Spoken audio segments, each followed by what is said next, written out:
Shalom, Chavarim! Welcome to this video.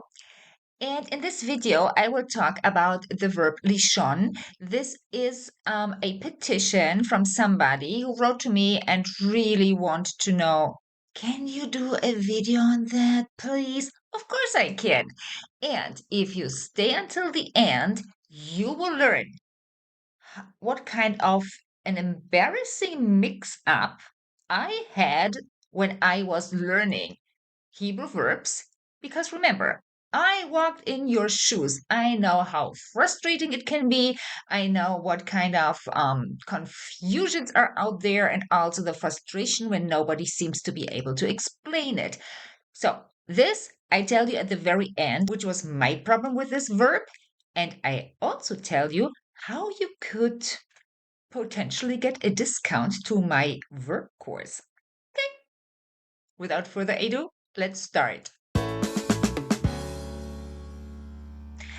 Let me give you a short overview how I structured this video. So first, I will show you what are the exceptions in this conjugation, what makes this verb different than other pa'al verbs. And we will also look what exactly is the reason, and maybe we can relate to it when we look at other verbs. So Hebrew is all about patterns. So if something happens here, it might happen somewhere else. We look into that.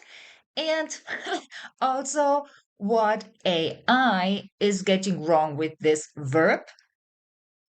Yeah, it is advancing, but if you think you can just look it up, well, think again, okay? And also we will talk about why is it so confusing? So if I know the patterns and why is this verb confusing? I mean, I will show you because there are some other words, not verbs, that in the phonetics are so close, it's nearly impossible to not fall into that trap. So you're not alone. This is the most important message here. You are not alone. And now let's have a look. So starting with the confusion, to get out of confusion, we always start with the root. Da-da! Here we are. This is the root of the verb to sleep. And if we now want to go and make the infinitive of to sleep, so what are we going to do? We do what we always do. We just make a pa'al infinitive. When I started teaching verbs, I wrote a book about it. I listed everything, I made an example to everything, so at least there was finally one collection of rules. So if you are new to Hebrew verbs and you have no clue about patterns and or you have an idea but you want a collection, the book is a great way to start. The course might be your next step, but to just understand how the language is working, the book is a great start. So there I explained to you also what I explained now here in the video. You take a root, and in order to get to a pa'al infinitive, what you do is you put a lamed in front and a vav between the second and the third letter. Okay, cool. So in this case, yes, you can do it also with this verb, even though normally, and here we start, normally a root that starts with a yud would not make the infinitive like this, but lishon does. We are not now going to go into why is this suddenly regular when actually this root is irregular. No, this is not the video. We are now looking at this verb specifically, so I'm just telling you, you get a break from all irregularities here at the beginning. That is actually the biggest exception, that it is irregular, that it is regular where it shouldn't be. Okay, so doing this, lamed in front and vav between the second and the third root brings you to a pa'al infinitive, and in this case, even with lishon. Okay, here it is, lishon, and now when you understand the pattern, which comes with a vowel pattern, you suddenly don't need Likud to read it correctly. Lišon. I-O. I-O. This is a typical pa-al infinitive. And if we now go to the present tense, this is where you actually, let's say, have to brace yourself. Present tense, lišon, just learn it. Sorry to say, just learn it. Don't dive into the why, this and that. This is the exception of the exceptions. Just take this verb, learn it, and move on. The present tense looks very different in all other verbs. Yes, sorry. So this is how we come then to yashen, yeshena, yeshenim, yeshenot. No comment. Okay, when we move on, what is this? Well, this is the pattern for, right, these are the suffixes of the past tense. And normally what we do in pa'al, all of that is in the book. You take the root, you go down, all the pronouns, you add the suffix, and you're done. Nearly, nearly. Can we follow that? So if we do that also here it comes. We have already seen it's not a regular root, but it didn't affect us so much at the very beginning. It is not a regular root because we have the yut and we have the nun, but we ignored that for the infinitive. That was nice. It's not a standard rule. Every single time you see a yut at the beginning, let me tell you, it's trouble in paradise. There is a rule for the trouble. It's trouble in paradise, especially for beginners. So that is something to watch out for. And then the other thing is the spelling issue that we get here when there is a nun at the end. That's actually very simple. It's not a big mistake. It's also when you're speaking, nobody hears it, but all of that is in the book. And now we make exactly that overview with our root. So ta ta ta ta ta ta. And here it is. Here we have double nun. And this is just not happening. Okay? We have to end on nu, anachnu, nu in the past tense. But what happens is that our root also has a nun at the end. And this is why we take one out. And then here we come to yashanu. Okay? Because when you look at it, it looks like the same here from hem, hen, but it's not the same in the sense that they don't have a suffix that ends on nu. Their suffix is u. It's a vav. So they are not affected, even though at the end it looks the same. However, anachnu yashanu and hem, hen, yashnu. It's not the same pronunciation. So next one, this overview. What is it? Come on, people who have been in my course, you know this by heart. Right, future tense. So future tense has prefixes and some pronouns also have suffixes. Now somewhere in the middle, we have to get our root. And as I said, the yud is the little devil here. Why? Because students tend to forget it. They look here, when you look, for example, we have here also yuds in the prefix, but that doesn't matter. You put the full root and you put the prefix, and this is why you end up, here we put it in, with double yud on certain pronouns. That is the yud from the future tense plus the yud from the root. So don't skip one.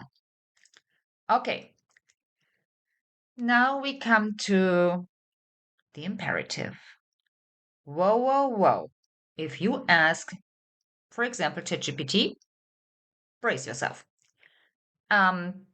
What really was amazing is that it's even defending it. So even when you're saying, excuse me, that's not true, it tells you that, yes, it is. No, it's not. Let me show you. So, ישן, ישני, ישנו. This is it. And these are the correct forms for modern verbs, for modern Hebrew verbs. And now I show you what ChatGPT thinks it should be. Shan, shni, shnu. Sounds nice, but this is not like in latet, to give. Ten, tni, chnu. And this is exactly the argument that ChatGPT is making. Yeah, but this is the same like in latet. Well, we are not in latet, cutie. Yeah, completely different verb. Latet starts with a shoresh, with a root that starts with a nun. This is another trouble in paradise rule. That's a completely different subject. So, no, sorry, Chetty, that's not the comparison. However, I'm also telling every student, if you are serious about learning Hebrew verbs, well, that is your Bible, literally. It's actually a quite inexpensive book. It is the Bible of Hebrew verbs. So if that book says this is the right version, then this is the right version. Okay? Good. Why is this verb so confusing? That is what I promised you, but I also promised you that you might be able to get a discount for my verb course. Exactly. This is when you sign up for my newsletter. I will give you a discount that is not public. So this way I'm not saying it here. First, you have to sign up. Got it? Okay. So, to sleep and others. We have seen this here, right? Yashen, yeshna, da da da. Present tense. And I told you, learn it the way it is. Now, when you want to say change of subject, the phone is old and the car is old, then you come to הטלפון ישן. The car is old. המכונית ישנה. So this is so incredibly close to our present tense of לישון. It is just, yeah, this is where most students just get out. And I understand that. Happened to me too, like 15 years ago, 20. Happened to me. I'm over that, but just that you know, it's normal. Okay, so this is something to watch out for. Now, what was the one that was most embarrassing, or let's say the most embarrassing mix up that I had back then in the Ulpan? That was the differences between lichon and le'ashen, to smoke. Now, since I hadn't reached yet the level of recognizing binyanim, I was far from that. I also didn't see the patterns. And for example, I didn't know at that time le'ashen is P-L, E-A-E, le'ashen. These are the vowels. P-L, very typical P-L. And because of P-L, it must then be me'ashen. Le'ashen, hu me'ashen. So P-L, like the vast majority of binyanim, they start the present tense not with the first letter of the root. They started with a mem. I didn't know because I didn't understand binyanim. So I always ended up in saying, instead of saying, I'm not smoking, I'm not sleeping. Things like those, right? So when you look at it here, ishanti, this first root letter and then a yut, this is from PL. This is the E sound in PL. So ishanti, not yishanti, ishanti.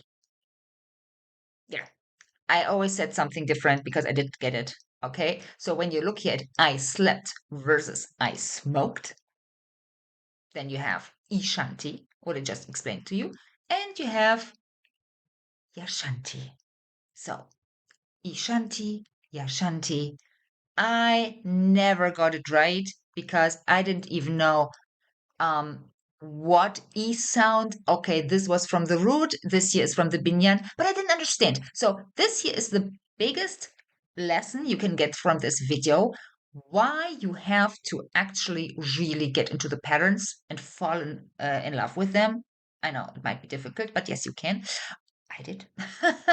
And that saves you from a lot of embarrassment. Okay. Hey, cutie. So, I'm leaving you all the necessary links for courses and material and newsletter sign up with discounts below in the description of this video.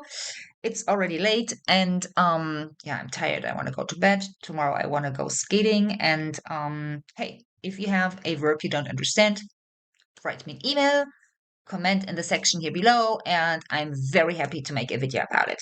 Okay? Neshikot, shalom.